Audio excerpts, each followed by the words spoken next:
but mostly we know what we're talking about, and so we don't record those, Got it. especially when we're jawboning and gossiping about other teachers. And so not all of the recordings make it onto the YouTube, but since this is a beginning um, situation for you, um, it's probably actually a good idea if you intend to continue to call right along that we can put this group in a playlist so that students can follow along one after another and go through the same kind of stuff. Because there's a lot of students who have a similar background uh, that you do. That Mahasi and Goenka and that kind of thing has gotten to the West, Hmm. but in bits and pieces and drips and drabs. And that in fact, with Goenka, when he started his system in Dhammagiri in Maharashtra state, India, it was because he got kicked out of Burma for the sole reason of being Indian. And that was in the 1950s when the change of government after World War II and the British left, and then the Burmese got a tail feather and said, "All right, all of these British or all these Indian bureaucrats and businessmen that the British brought can go home now." And Goenka wasn't finished with his training at that time, so he came and brought an incomplete method, and has admitted that even on some old videos. But I spent about 3 years with Goenka, 1979, 80, 81, 82 era, that kind of time frame. Don't remember exactly the dates. I don't think there's any records, so nobody knows. Interesting. I never knew that about Goenka. I did a 10-day Goenka retreat as is standard, I think, at some point Where did you do that? in Dallas, Texas, Oh, maybe okay. 4 or 5 years ago. All right. Um, I know some of the folks who stay at the Goenka Center in California, but I didn't even know there was a Goenka in Dallas. I'll have to put one of my friends in Dallas onto that. Yeah, it was. I mean, I appreciated the opportunity to have 10 days of silent meditation time. I was deep in the Mahasi method at that time, but as is the Goenka practice, they asked me to set aside all practices, and to the best of my ability, I did so and tried my best to practice the Goenka method while I was there. Guess To what? mixed success. They are the same practice. They're just spoken of in different terms.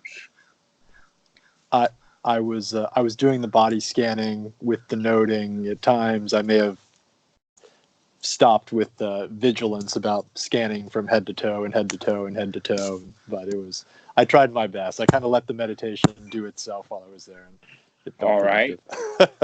Now that you've mentioned body scanning, which is actually in the suttas, step 3 of Anapanasati, almost always the problem is the students and the teachers miss out on the first step of Anapanasati, and that is that long, deep breath. And we need to always start again. If the mind has wandered away, we need to start again at the beginning. Everything should start with a long, deep breath. That when you're doing body scanning, you should be doing a long, deep breath. That's really wired directly into the Mahasi method with rising and falling. That a shallow breath does not rise and fall. A deep breath will actually rise. It changes the abdomen, it changes the chest, it changes the shoulders. And by the way, what do you think body scanning is other than touching and sitting? Um, Other than touching and sitting, what is body Right, scanning? right, touching. That's body scanning. One's Oh, organized, the other one is a little slapdash. okay. But it's the same technique. It's the same thing. Both both groups are playing a Burmese version of the piano, a Buddhist piano. and it's got all the 88 keys and all of that kind of stuff. But you know what a wide variety of music can be played on a piano Mm-hmm. based upon, okay, but the piano is there. What is that piano? It's the human body. And when you learn to play that piano in a wonderful musical way, that'll give you a beautiful life. And so it really doesn't matter the first piece of music that you play is a Mahasi piece or or a Gawanka piece. The fact is that you're learning to play the piano. So, can I ask you a question? Sure. um, I'd run out of things to say anyway. Perfect. I've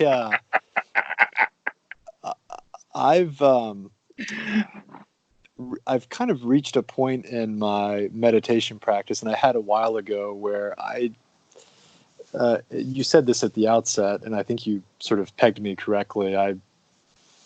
State chasing doesn't really have much appeal to me. I mean, I was never very good at the jhanas in any event. Maybe that's why, because I was never very good at them. But I've kind of reached a point where I mean, things kind of are as they are. Sometimes sometimes the mind is happy. Sometimes it's a little bit sad.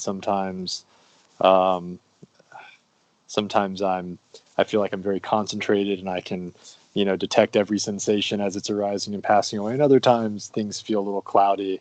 And I've kind of reached a point where it doesn't bother me. None of it really bothers me. Sort of, I don't feel the need to meditate. I'll sit down sometimes and meditate almost more like a hobby where I'm like, maybe I'll focus on the breath and see if I can get some nice feelings going. But that doesn't really do much for me. I can tell, right. So we've got to straighten some of that stuff out, but Okay. we'll do that in due time. Yeah, I've been so focused, I guess, for practical reasons in part, on just trying to really, I guess, focus on kind of the ethical side of things and to sort of be a present good father, be a present good partner, help others however I can, whenever I can, help myself when I need help, sort of taking the time for myself in addition to helping others. That I feel like I've lost track of I've lost direction, I guess, with respect to how I could continue to sort of use more formal or on cushion practice to kind of support my practice of kind of like ethics and trying just in everyday life to engage in actions which will lead to my happiness and that of those around me, which is really all I care about. Well, congratulations in a way that you made it past one of the major pitfalls that people get into, especially with the Mahasi method. And that is, let us put it in the frame of lusting for experience. All right. Now, lusting for spiritual experience, or some people even label it as spiritual materialism, are wanting the experiences that some spiritual practice will bring, and that often in the Buddhist world, that's jhana.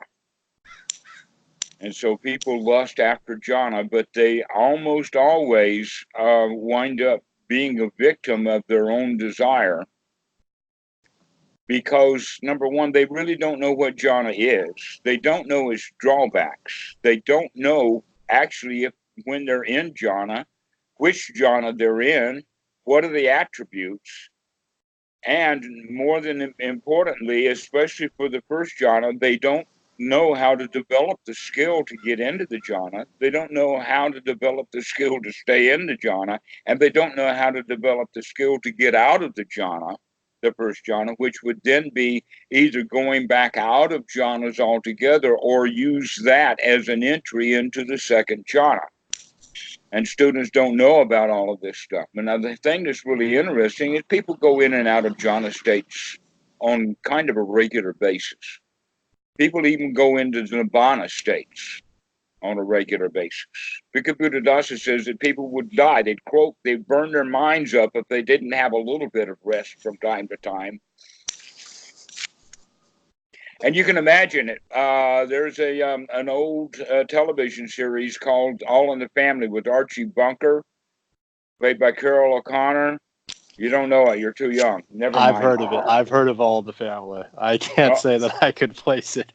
All right. Well, basically, he's a factory worker that's a redneck bigot, and somewhere in the, I mean, he is an example of the worst of the Trump voters. Okay. Okay, so now we're painting that kind of image. He's grumpy and tired and unhappy with his life and all of that, and yet it's a constant stream of jokes coming out of his mouth. He calls his son-in-law meathead. Meanwhile, his wife is a lot of women in the day did not like Edith, especially those women who were named Edith, because she was a complete suck-up to Archie Bunker. Anything he wanted, yes, Archie, yes, Archie. Okay, now this is the situation. So here's the point that I'm making. Archie Bunker comes home. He takes his heavy coat off. He sits down in the same old easy chair that he does every night. And when he sits down, he goes, "Ugh. Edith, I have a bad day today." Well, now that time that he sat with that strong, long out breath, the exhaustion that he had, his mind went blank. And he had a little Dhammarato moment. And all kinds of really nice, juicy things happened in the brain because he had that Dhammarato moment that if he'd come in the door, slammed the door, and started screaming Edith before he sat down in that chair, he probably would have had a much worse evening. Okay. So now that we're beginning to understand, oh no, that's right. These jhana states and these nibbanas and all of that kind of stuff are actually ordinary experiences. An example of first jhana, or let us say an indication for first jhana, would be being able to read. Because you know what it's like to read a book or to something on the internet. Oh, that looks interesting. And we start into it, and then we start thinking about it, and then we start thinking more and more. And the eyes are going along the page, and we're not really reading anymore. And we get down to the bottom of the paragraph, and we say, wait a minute. Or maybe even the next paragraph, and we're watching the next paragraph, and we don't even recognize the reference because we haven't been paying attention. We haven't watched. But you have had books that you were really curious in, really interested in reading. And you get every sentence that you read, you know you've gotten that because you read the book or you read that line, you understood that line, and you see how it fits right into the next line. In other words, we're really paying close attention to the book we're reading. Okay? Now, that's got a few factors missing, but that's the primary aspect of first jhana, is to apply the mind and keep it sustained on something. All right, now let's take it to the second jhana. Imagine that you were with a small group of naked warriors who only had spears, and you're out pig hunting. And there you spot that pig. And so you scream in your own language what the pig is, and now you take off after that pig. And your understanding is that if you lose sight of that pig, you have lost that pig. You've got to watch that pig. You've got to keep your eye on that pig. No matter where that pig goes, you got to crawl under this log. You got to jump over that bush. You got to plow through that thicket, but you're going to catch that pig. No matter what, you are 100% focused on getting that pig. Bang, that's second jhana. And when warriors get into that, they're normally going to win the battle. And if boxers get into that state, they're normally going to win the boxing match because they're really, really focused on what's going on.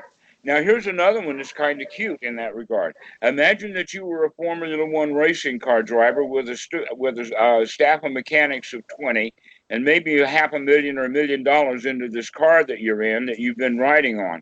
Well, before the race, one of the things we're going to do is we're going to walk that track. We're going to note and notice everything on that track as it goes around. But then when the race starts, we know that things are going to be different because the cars are going to be there. and that now you're just tooling down the road at about 200 miles an hour, and an old woman steps right out in front of you. If you have the thought, "Oh, woman, you shouldn't be in this road," you've just killed her. You have to be able to swerve out of the way without thinking. And in fact, the whole point of those races is that the guys who lose the race and crash their cars is because they're not looking at what they're doing. And so in this regard, you can see that these mental states that the Buddha is talking about is, number one, ordinary humans have these mental states, but two, they're not well developed. But the Buddha says that even that second jhana is too much concentration. It's too much focus because it's focusing more on the road. That a first jhana dude is going to have much more open awareness. So he's going to be aware of the track. The first jhana dude will probably be the one who saw the old woman about to get out on the track. And so he was out of her way long before the second jhana dude was who focused on getting that pig. And he's the one that didn't recognize that he just ran straight into a thicket.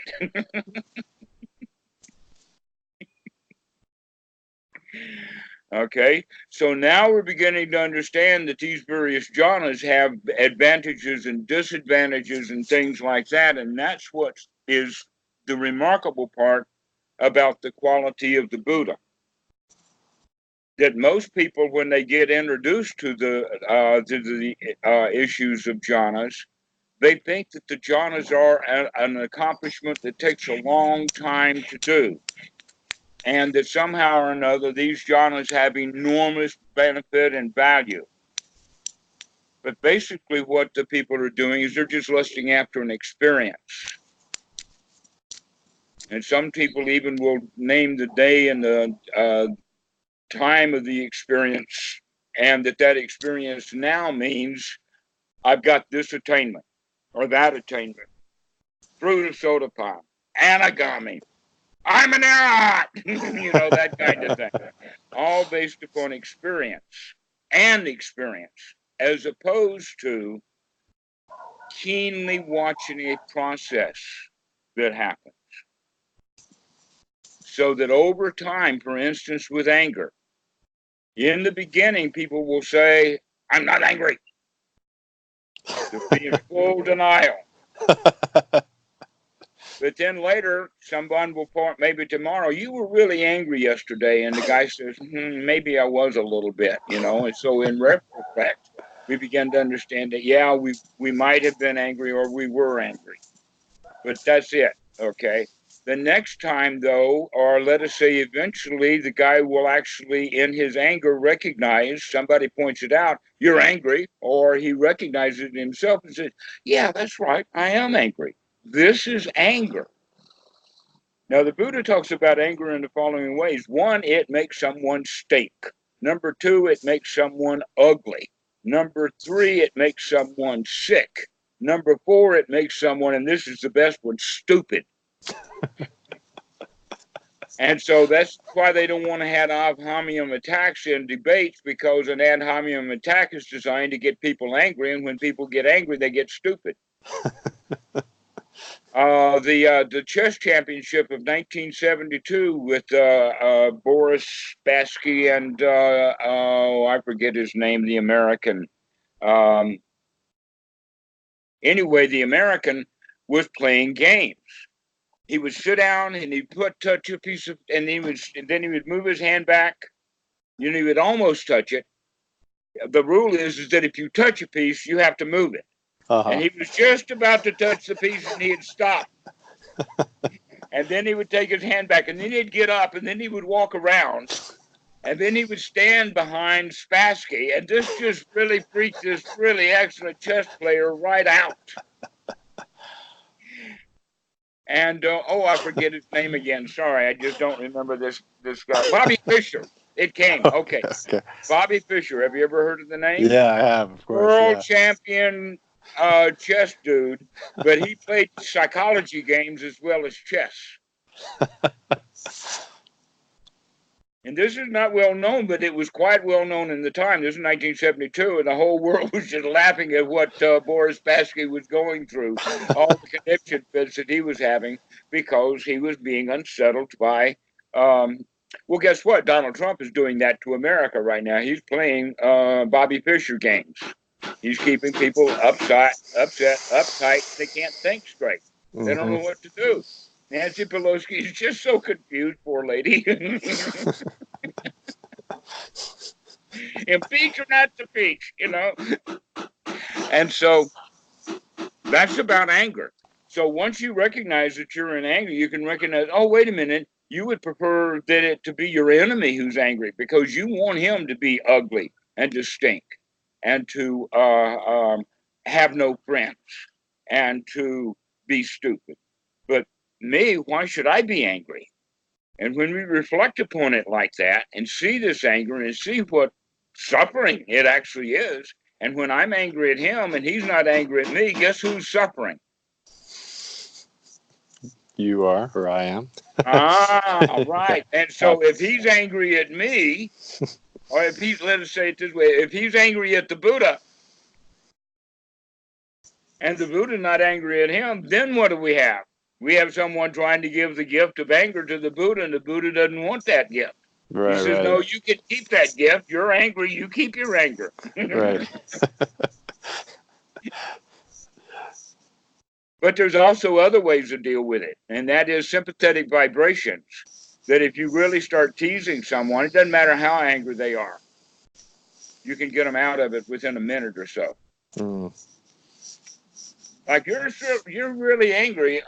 I'm really surprised that someone as angry as you is wearing those kind of shoes. It's like, what? And they said, you know something? While you were angry, you were actually smiling at me. Do you know that you were smiling? I see you smile now. Look at you. You're smiling at me. You're smiling at me. And bango, people come right out of it. Mm. This is called NLP. It's also called hypnotism. It's also called skillful means. Mm. Can the skillful means be used on oneself? In spades, baby, in spades. That's the Eightfold Noble Path, in fact. Right attitude. Mm. So the whole point is that the Buddha, when he was crawling out of the water in that creek, he recognized that what he was doing with all of these spiritual practices wasn't getting him what he needed. And so he sat down and he thought about it. He sat down and he figured it out. He looked at it. And in that process, he recognized, oh, I now understand all of the causes of suffering is right here. That this is suffering. This is the cause of suffering. This is the end of suffering. And these are the ways, the Eightfold Noble Path, some more important than others, or let us say timely. Some are more timely than others. But when you practice the Eightfold Noble Path, you can learn to sit down and relax. And once we sit down and relax, then we begin to look at some of the really deep stuff, like feelings.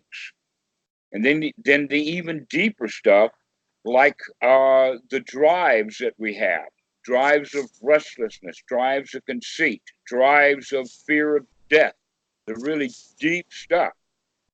But if the students know about this right from the get-go, then they can start dealing with it right from the get-go, even though it may be the last thing that they throw out. They actually gain a lot of strength by trying to pick it up. So we need to look at this stuff. That basically what happens is that if people are able to get to the point of anagami, in the sense of having finished all of the 5 lower fetters, including ill will and materialism or greed for things, then they will get such a big ego. I'm better than you are. I've got better morality than you do. I'm a better teacher than you are. I know the Dhamma better than you do. And that conceit is sometimes really hard to deal with. Just like the anger, somebody points out you're conceited. No, I'm not. And then they'll come again. You're conceited. No, I'm not. I am not conceited. You're the one who's conceited. I'm not conceited.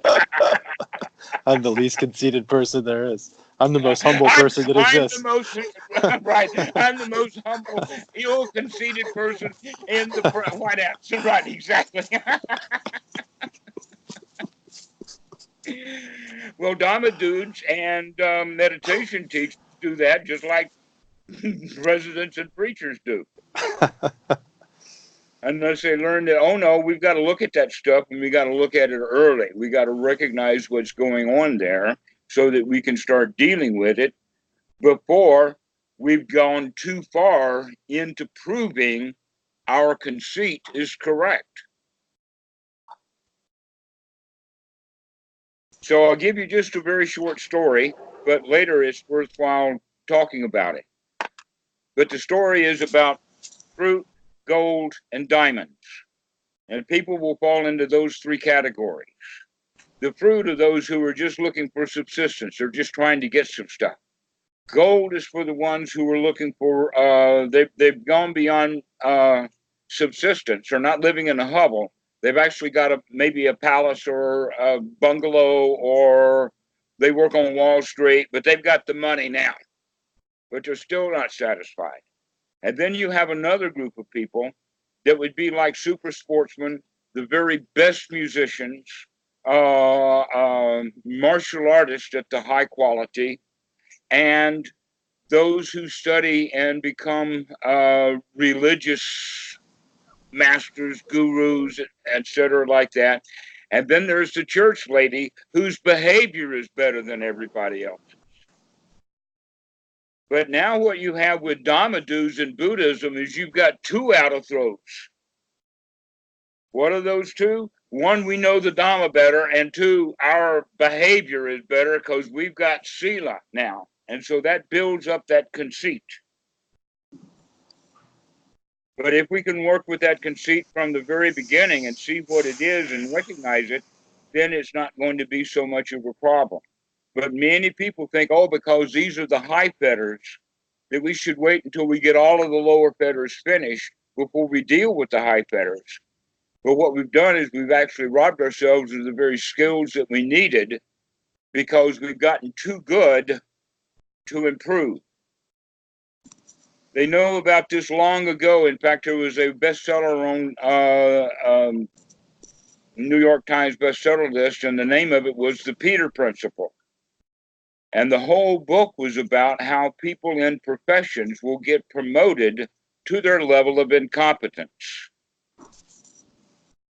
In other words, if you're competent at this job, then either you or your bosses think, okay, you're ready to be the boss. Well, guess what? At least for programmers and computer people, the guy who's the boss, he needs to be PR. You do not want to put your best programmer in charge of other programmers. They'll all quit. Why? Because of that ego. But I'm better than you are. I'm your boss now. Suck on it. No, you do not want your best computer people being managers. You want to keep them as computer people. Make them a team lead.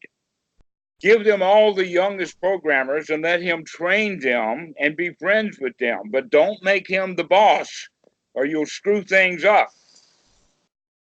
Okay, so that's the whole idea behind it is that you don't. And here's another one, which is probably the best example. Someone decides, oh, I'm so good at this, like plumbing or whatever. Instead of working for another plumber, I'm going to start my own business. Well, guess what? Running a business is different than doing the job. Doing the job is doing the job, and people are trained at doing the job, but you want to run a business doing that job, now you've got a whole new skill set that you've got to learn, and most people don't. That's why almost all new businesses fail. Isn't that interesting?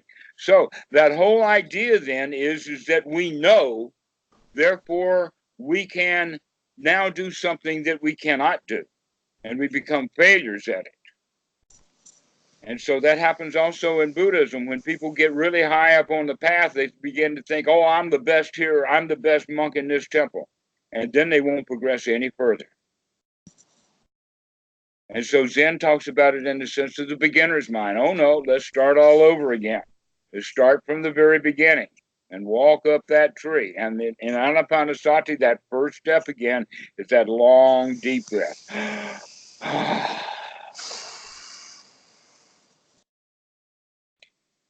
And so the Buddha there is recognizing that the real issue with humanity is that people suffer and they don't know why they suffer. And so after he put that together, he began to look at it a little deeper, and he recognized two things. One, he recognized that the five aggregates do not have what people think they have. The five aggregates have no self. There is no self in the body, no self in the feelings, there is no self in the consciousness, there's no self in perception, and there's no self in the old memory systems, the sankharas. All of that stuff are just constituent components that go along in a path, and the path of the way that the mind works, if there is ignorance at the feelings, then it will go from I like it to I want it to I gotta have it, and that I is the one that I gotta have it. That's the birth of the self, and that's the suffering. And so this is the way that Paticca Samuppada can be taught, so that the students recognize, oh, wait a minute, my job now is, now that I've got this map, is to go investigate that territory. What territory? This territory. And so that's basically what the entire teaching of the Buddha, and most specifically the teachings of Buddha Dasa, is all about. And yet the Western mind is, if at first you don't succeed, try again. Work at it, get harder, work really hard at it. Maybe you'll get success someday, right? That's the way you've been taught your whole life. But the Asian way, the Bhikkhu Buddha Dasa way, the way of the noble is, if at first you don't succeed, look at what you're doing. And that's basically what you were already doing. That's why you did the Goenka, and then you did the Mahasi, and now you've called this Skype number, and you're actually out there looking for ways to see what's going on, to look at what's happening. And that a lot of people have kind of the notion or the belief that Buddhism is effective, but they don't feel that it's being effective for them because they have doubts, worries, that they're not practicing correctly because they're not practicing according to the Eightfold Noble Path. You see, even though the Buddha learned jhana before he became enlightened, he put many of those jhana factors right there on the Eightfold Noble Path. And so let me give them to you so that you can understand what we mean. The first one, and most important one, is right view. The right view in his case, or at this time right now, is there is suffering, and we want out of that suffering. That's one's right view right from the very beginning. The second point is, on that right view, is that, maybe if I find a teacher of mindfulness meditation or Anapanasati or the Dhamma or the Buddha, then by learning that stuff, I can gain benefit, great fruit, and perhaps freedom. That's another one's right view. And so we make contact. And then the third one would be that when you're sitting in meditation, the third right view would be, while I am sitting here, if the mind wanders away, I should bring it back to the breath, that I'm actually practicing watching the breath in some form or fashion right now. And so that's one's right view, that it is not better to just let the mind wander and ramble away. Because I've got a lot of students who have that idea that they think because it's magical, that there is some clock in the sky that's timing their sittings, and after they get 100 or 1,000 or 10,000 sitting hours, they're going to be magically bestowed these gifts that are actually skills to be developed. And if the student is developing those skills along the way, then he will gain the benefit. If he just merely wishes and says, oh no, I'm doing the right thing, I'm doing what I'm told to do, I'm sitting here, I'm squatting on the floor, I'm putting in my time, I'm doing a Goenka retreat, give me my stuff, Daddy.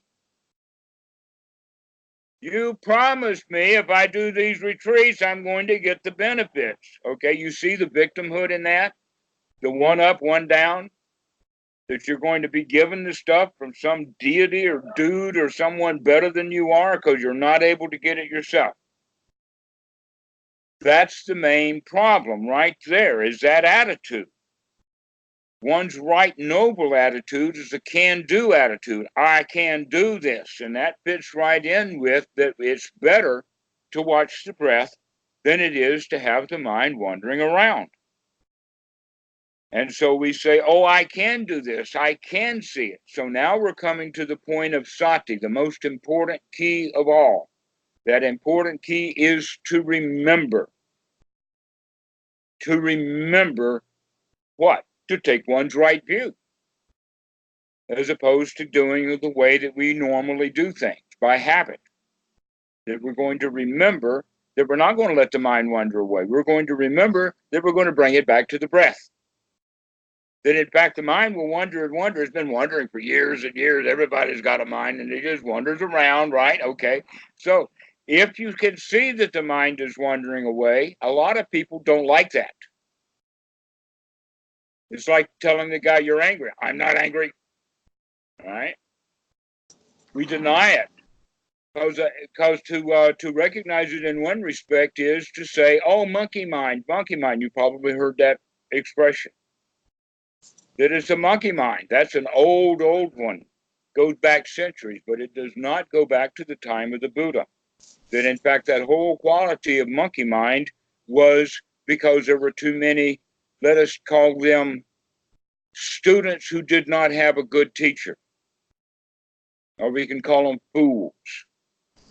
Because they think that the mind is a monkey mind when they see the mind wandering away. But the right attitude is the attitude of a winner.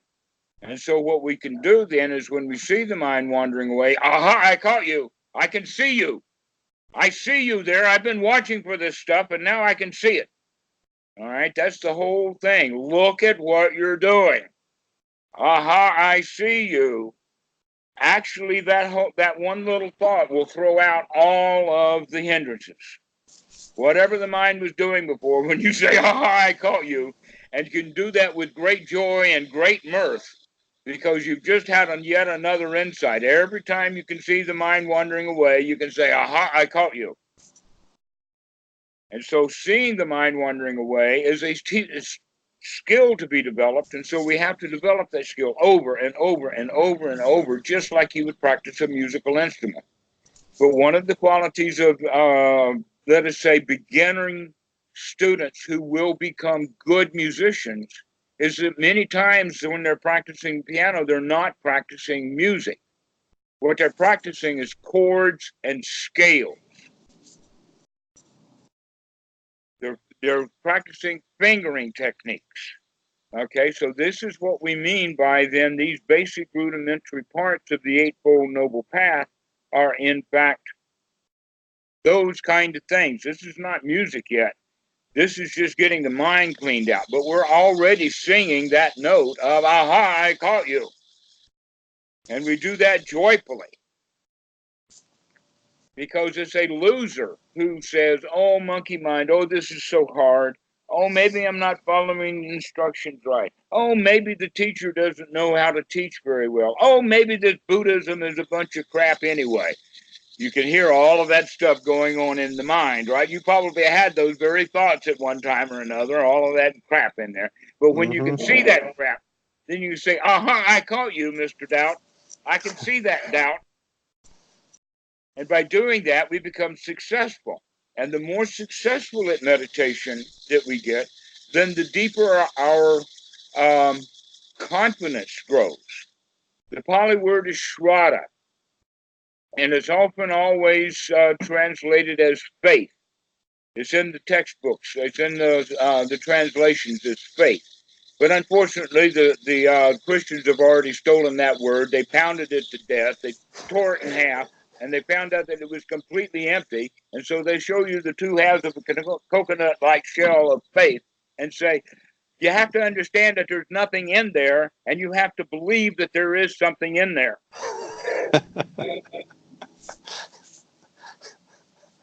You have to believe it. All right. This is not that. This is not faith. This is strata. This is confidence.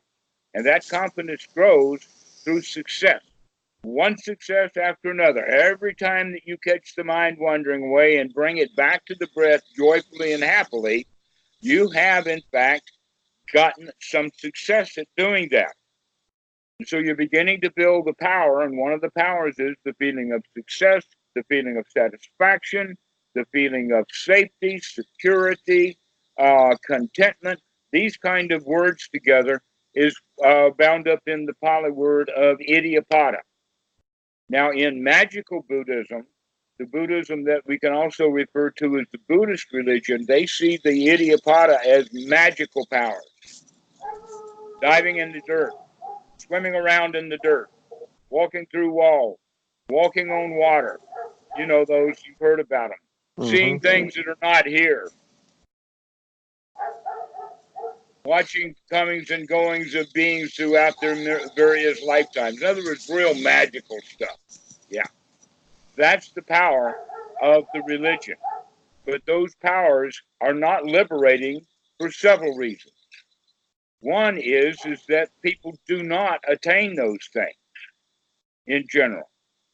That in fact, even in the advertisements, they'll talk about it that, oh, these things are relegated for deep, concentrated monks or recluses that go off into the woods and do that kind of stuff, and only those people can do those things. But the second point, which is even astounding, even, is that those very dudes who may or may not get those things still are not free. They're not liberated. They're wanting things, even more powers that they don't have. Wanting things we don't have is suffering. That's the very definition of suffering, is wanting things we don't have. But if you practice correctly, then the very things that you would want through right noble view are immediately available. And because they're immediately available, they are not suffering because we have to put up with doing without them. But in fact, if you have the idea, oh, monkey mind, oh, this is hard work, oh, I don't know if I can do this meditation or not, that is in fact not getting what one wants. Instead, we're just dealing with the world the way we've always dealt with it, through our old bad habit system. But if in fact we practice with right noble view, that we can, and practice sati to remember to come out of the hindrances, and do so joyfully, then one's right effort, actually the effort becomes fairly easy. In the beginning, it sometimes is a struggle. Oh, I really do want to think about Aunt Susie, but I know that I should be watching my breath. I mean, because that dress that Aunt Susie wore last night,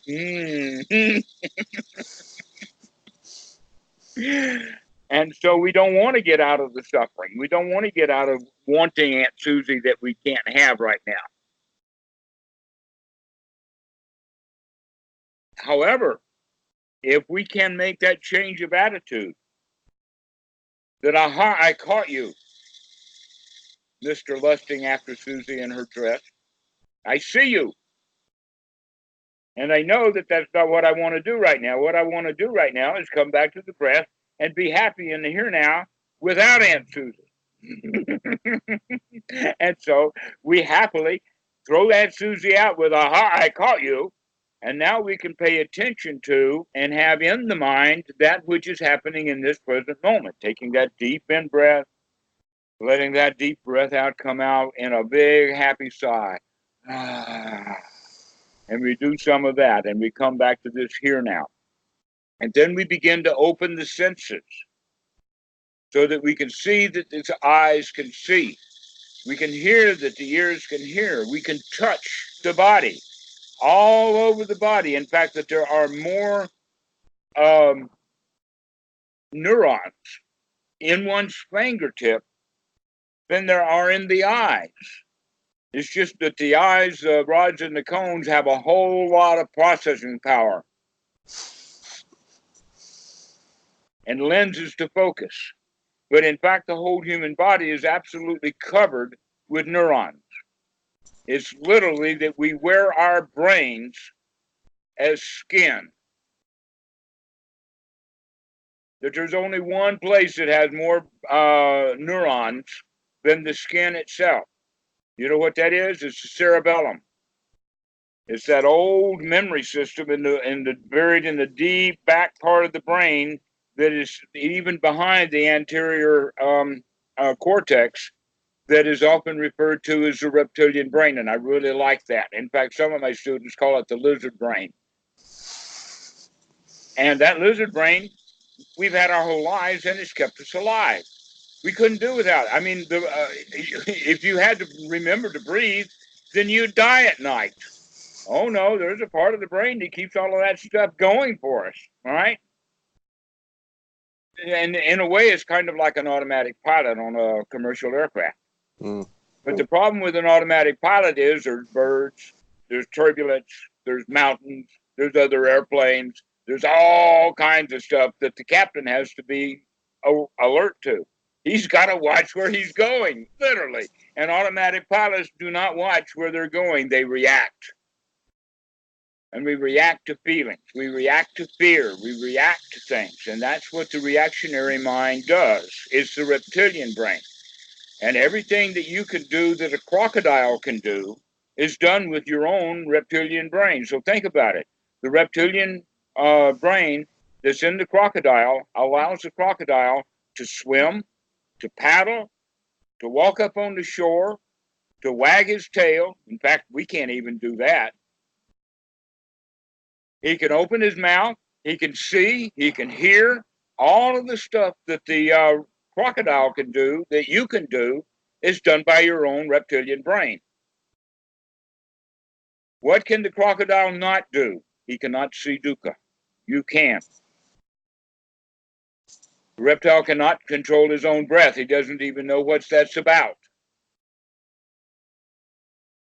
Okay, so now we're beginning to say, oh, there's actually these various parts of the brain, and the neuroscientists are beginning to figure that stuff out. But the Buddha knew it all along. And so the Buddha's system is very, very scientific. It's based upon deep investigation done by someone who has all of the training that he needed to do this kind of work. But once he's figured it out, the student only needs to do the important, essential parts. That the Buddha was very clear in Sutra number 36 that it is the first jhana that is enlightenment. And basically what it's saying is that if you can walk around in first jhana all the time with a mind that's focused, clear, you can put it on what you want, that is free from hindrances, and that it is joyful and happy, then what else do you want in life? Some sort of magical enlightenment that you don't have yet? Well, that's suffering. That's wanting something you don't have. But when you're absolutely complete and whole, and that you're satisfied with the state that you're in, you're satisfied with your friends, you're satisfied with your relationships, you're satisfied with the chair you sit in, you're satisfied with your bare feet, then what else is there for life? It's just learning to come out of suffering and be satisfied with the way things are. But in order to do that, that means that we've got to get over some of these deeply ingrained, buried things at the bottom. And one of them would be restlessness. That there is a deep restlessness that's built even into the alligator and the crocodile. They're on the prowl. They're on the hunt. They're hungry. They want something. All right? And so that deep, deep stuff that comes up in the form of restlessness or agitation at a very deep level that also manifests itself in the mind as a wandering mind, a mind that's restless, is looking for something. And almost always when the mind is restless looking for something, he goes into the past. The mind goes into the past looking for something. And more than likely, we stumble across something that happened that we don't like. So remorse, regret, and now we may be even giving ourselves a job to do to go fix what was broken. That in fact, oftentimes what happens, and most students who have advanced practice readily see this, and that is that that deep anxiety that normally shows itself as either tensions in the chest or perhaps in the shoulders to protect the neck, because predators go after the neck. Mm-hmm. Then, when we can see that stuff as it is, we recognize that it comes up and is there without a whole lot of thoughts. In other words, I can think of Aunt Susie and then get anxious and uptight, but that doesn't mean that my thoughts of Aunt Susie caused me to get uptight. And so what we begin to do is we begin to say, oh, I feel anxious and tense. Let me figure out what needs to be done. So imagine the old dude who was sitting in his hovel and he's there at night and he's got his fire going. And then he has the idea, oh, there's something wrong. I feel some tension. Maybe, oh, I know what it is. There is the stone wall has a break in it, and I don't want the goat to get out. So he gets up in the night and he goes out and he repairs the fence, the stone wall, so the goat can't get out. And then he goes back and he sits down in the hovel, and after he gets over his exhaustion from the work he does, the restlessness is still there. It wasn't the wall. It wasn't the goat that needed protection. There was something deeper going on. All right. And so, how's the right way to deal with that stuff? Because the normal ways that we've been dealing with those internal tensions and anxieties, these stresses that we have, is think that there's a cause that's coming from the outside. And if I can go fix that outside, then I won't have this anxiety anymore. Isn't that the way that people think? Yes. But by the way that I'm stating it, you're beginning to say, wait a minute, maybe it is not, in fact, caused by the outside. It's not the fence that's making me tense and uptight. That, in fact, the tension and uptightness is merely an old habit. That I got tense and uptight when I was in high school.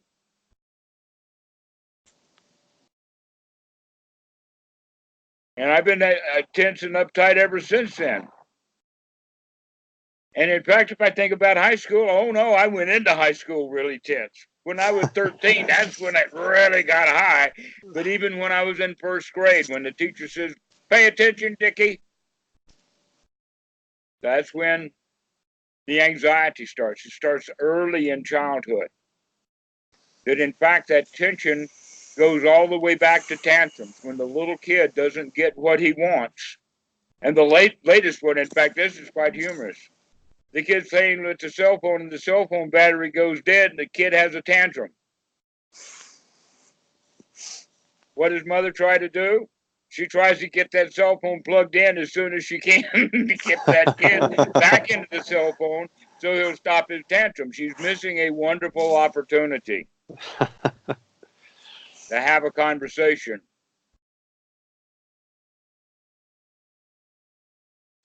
So, at the time of childhood, when we're 2, 3, and 4 years old is when we start to build up those old tensions. And as we go through school, we get on higher and higher and higher. And as we're adults, we think of, oh, if I can get that job, if I can get that degree, then I can get that job. And if I get that job, I can get that house. And if I get that house, then I can get that girl. Or maybe we'll change the order around. But whatever it is, I'm going to have the life of Riley.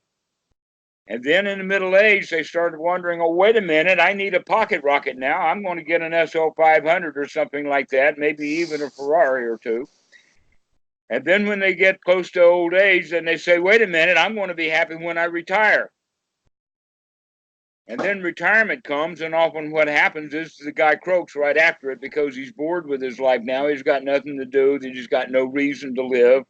And that happens on a regular basis. I was in a company, the name of it was Sunoco in Hartsville, South Carolina.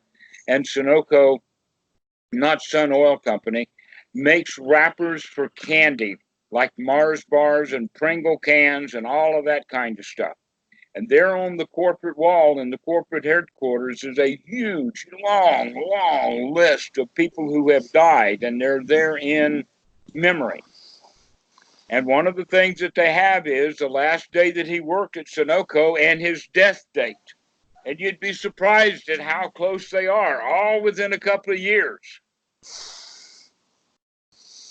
And so now the guy had wasted his whole life and he winds up croaking. And he never got the joy that he was promised right from the very beginning, that if you do what you're told, you'll have a good life. And that never happened. It's all a lie. It's a big, fat lie. And we call it culture. And so as we begin to practice the Dhamma, we recognize, wait a minute, I've got a different responsibility here. My responsibility is no longer to the outside world. The responsibility is to fix this crap that has been carried around that was given to me by the culture, and I gladly accepted out of my own stupidity. So we begin to throw that stuff out. And we do it one thought at a time. What's his name? Coco. Coco. You okay? Coco, say hi. Uh-huh. She just attacked me. My fiance just walked back in from walking the dogs. Okay. She's I think it's going to be bedtime pretty soon. All right. Well, dogs are really good Dhamma teachers. Yes, I agree. I've had some experience with that. Actually, the Buddha even says it on 2 different occasions. He used the dog as an example. Huh. And now that we're doing that, we can give one of those examples. And that is that there was a dog while the Buddha was teaching, and it was off in the distance there. And the Buddha was kind of noticing, and so he used it as an example. What the dog was doing is that it would lay down, and it would rest for only a short time, and then the dog would stand up, and it'd walk around in a circle. You know how dogs will circle around. Yeah. And then he would lay down differently, but in the same place. And he wouldn't stay there. In fact, more than likely, he had the mange, or I've seen some dogs in India that had some really interesting skin diseases. But that was what was going on with this dog. So he couldn't rest. He couldn't find a way of laying down. You know your own dogs, they just lay around. Oh, they're good layabouts.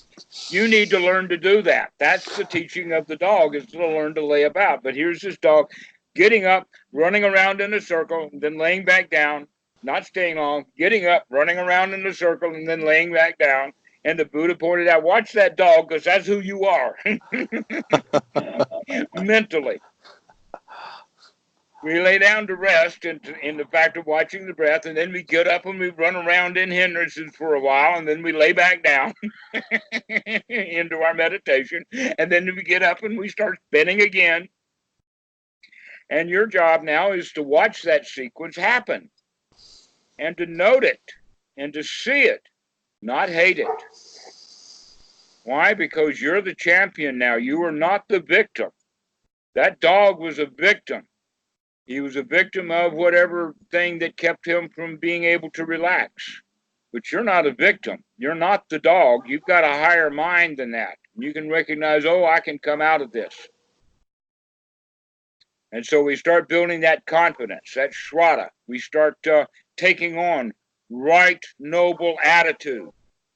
All right? If right noble attitude is what we're thinking about as I shake my arms into fists the way that I am doing, right noble attitude, the Buddha had right noble attitude. Above all else, we can understand that if anyone could practice the Eightfold Noble Path correctly, it was the big dude. So he had right attitude. And what did he refer to himself as? The lion. And he would roar. And lions roar. Even Dhamma dude lions roar. Roar with success. Roar with freedom. No longer a victim. So this is most of what the path is going to be like for every student, is that change of attitude. A simple switch to flip from loser to winner. From I can't do this is hard. I want jhana, I can't have it, this is hard, I'm a loser. And flip that switch into, oh, I've got what I need. I got everything I need. I'm happy right now. I do not need these mystical states, nor do I need these experiences. What I've got is good enough. And that's the Eightfold Noble Path, is that satisfaction that comes. Now, in the process of gaining the satisfaction and the skill development of right sati, right effort. By the way, right effort, the way that we can talk about right effort is the least amount of work to get the job done. And yet almost all the Westerners work too hard because they were trained to work too hard. Part of it can be even to the point of, look how hard I tried. That's a game. The word try has the quality of, I'm a loser, I expect to fail, but I at least want credit for the fact that I tried, and if I can't even get credit, at least I can get some mercy out of the deal. Okay, always a one up, one down situation. But if you're the Lions, you can say, I don't need to do that. I don't have to try at it. If I think learning how to play the string bass is too much because there's too many blisters on my fingers, then I can just give up playing the string bass. I don't have to do that. You might think that I'm speaking from personal experience on that one.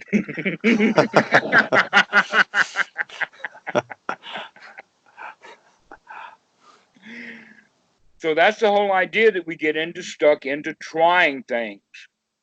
And we want to attain things. We want to get these experiences and get these high jhana states because we can get the bragging rights off of them.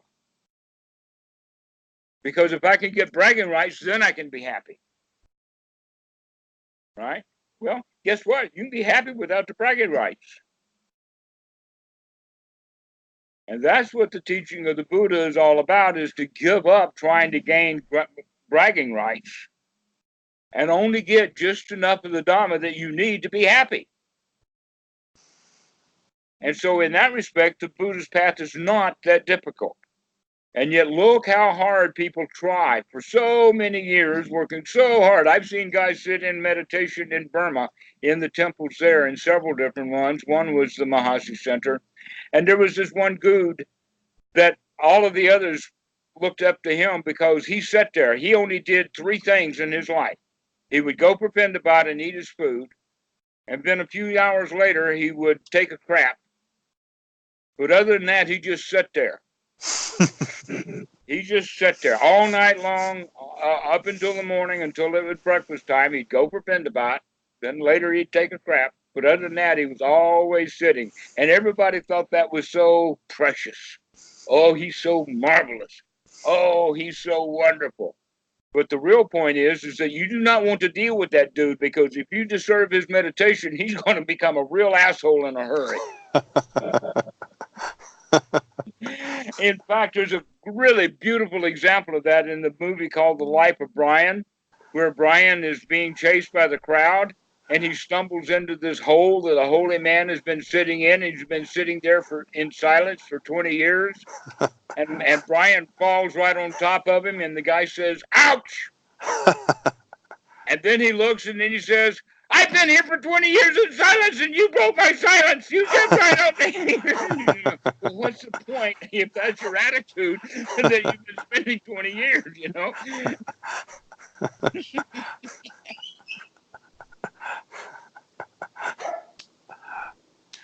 So the point is that we need a better method. We need a better method other than trying hard. This is all about one's right effort. The effort that it takes is the minimal amount of effort to get the job done. Now, here's an example of that. A tender infant, a little baby, not old enough to speak yet. Let's just say perhaps with their very first diaper. And that baby with their arms flailing about, not knowing anything, they either touch with their hand or their foot a hot coal. Immediately that hand will come back off of that hot coal. That infant does not have to take a lot of effort to get their hand off of that hot coal. In fact, the tears don't even come until after the hand is off the hot coal. All right. This is right effort. The right effort is that you see that suffering, you withdraw from it immediately. And that's one's right effort. And it doesn't take much effort at all. In fact, once it's an enlightenment factor, sambojana, and it becomes unremitting, then it's no longer called effort, it's called energy.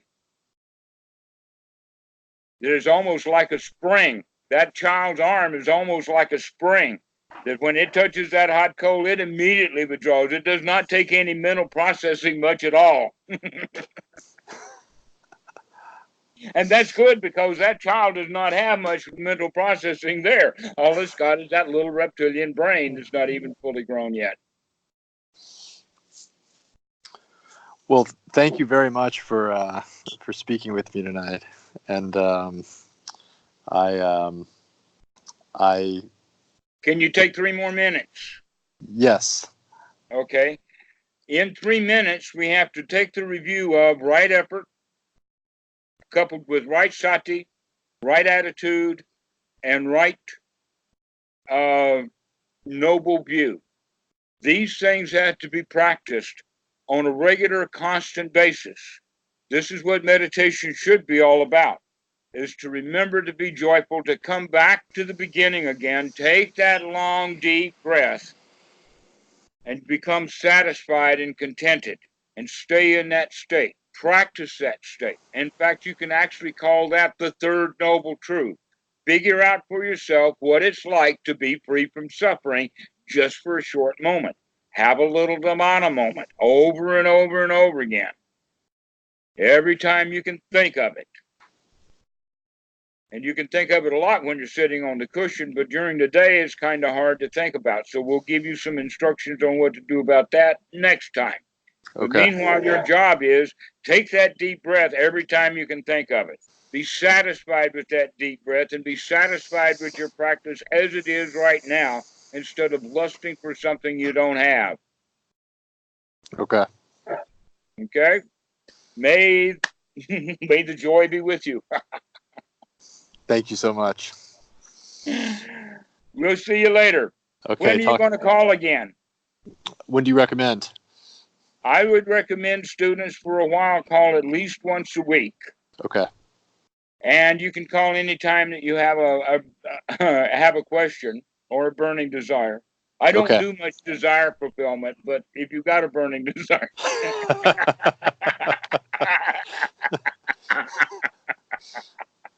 Sounds good. So probably I'll call you in about a week.